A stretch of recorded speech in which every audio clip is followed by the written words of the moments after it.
এটা হলো একটা জাদুময় কোম্পানি, কারণ এই কোম্পানিতে কর্মচারীরা তাদের বসের সাথে হাত মিলাতে পারলেই তারা কিছুটা লম্বা হয়ে যেত। এমনকি হাত মিলানোর কারণে তাদের বেতনও অনেক বেড়ে যেত।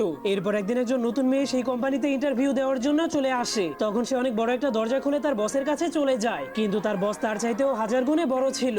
এজন্য বস ম্যাগনিফাইং গ্লাস দিয়ে সেই মেয়েটাকে দেখতে শুরু করে, যা দেখার পর বস তাকে চাকরিটা দিতে রাজি হয়ে যায়। কিন্তু সে তার বসের সাথে হ্যান্ডশেক করতে গেলেই তার বডিটা কিছুটা বড় হয়ে যায়। এরপর বস তাকে একজন ম্যানেজারের সাথে কাজ করার জন্য পাঠিয়ে দেয়, কিন্তু সেই ম্যানেজার তাকে সারাদিন বকাঝকা করতো আর বলতো তোমার কাজ ঠিকমতো হচ্ছে না, কারণ সে যে কম্পিউটারে কাজ করতো সেই কম্পিউটার তার চাইতেও 5 গুণ বড় ছিল। তবুও সে দিনরাত অনেক পরিশ্রম করে তার কাজগুলোকে সঠিকভাবে কমপ্লিট করে ফেলে, যা দেখার পর তার বস অনেক খুশি হয়ে তার সাথে আবারও হ্যান্ডশেক করার জন্য চলে আসে, যার ফলে মেয়েটা আবারও কিছুটা লম্বা হয়ে যায়। এরপর থেকে এভাবেই অনেক বছর কেটে যায়। এজন্য মেয়েটা এখন অনেক বড় হয়ে যাওয়ার কারণে সে একাই 3টা কম্পিউটারকে চালাতে পারে, যার ফলে সে তার বসের সাথে অনেকবার হ্যান্ডশেক করার কারণে সে ওই কোম্পানির সব ওয়ার্কারদের চাইতেও অনেক বড় হয়ে যায়। এমনকি তার বেতন